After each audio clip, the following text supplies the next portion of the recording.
everybody, Mike here at Hillbilly Stills this morning. Got a few questions y'all been asking. Thought we would make a little video to explain some of these things. One of the main things is the different types of the stills. So I'm going to give you just a short rundown of the difference of the stills.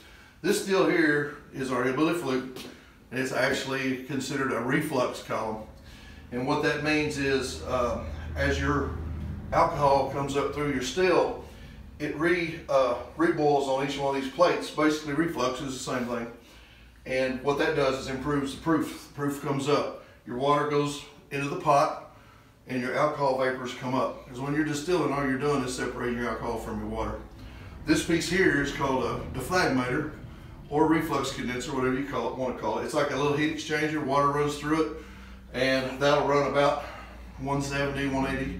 And what that does, it turns the water back into vapor, lets it go down, lets the alcohol vapor pass. So that's how you get the high proof.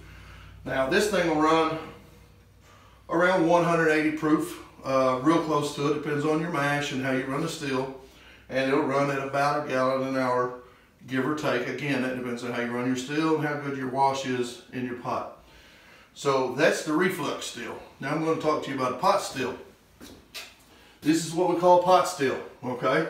It's a simple pot head pipe with a condenser here. This is a lab bed condenser. Your water goes in the bottom, comes up, and it drains out of the top. It's called reverse cooling.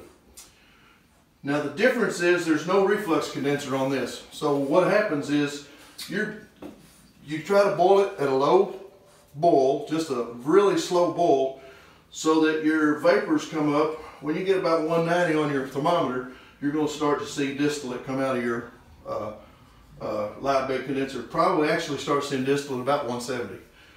And but you're bringing water along with your alcohol. So what you're getting is it'll have a lot of flavor, but it'll be a low proof. You'll probably average in your first run about 130 proof, maybe 140 through the whole run. And most people run it a second time. And what I mean by that is they catch all their product.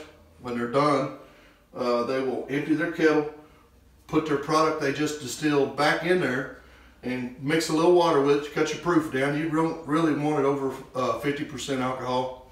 And then they run it again. The next run it'll come out probably 160 proof, 170. And it won't be quite as flavorful. You'll lose some flavor. But some people don't want the flavor that strong, so it's kind of a personal choice. You know, some people like first run, some people like second run. But that's the difference. You can do off of the reflux still, which is the Hillbilly flute, what you can do off this still in 3 runs. So to get 180 proof, you're gonna have to run about 3 runs on a pot still to get it, which is your time.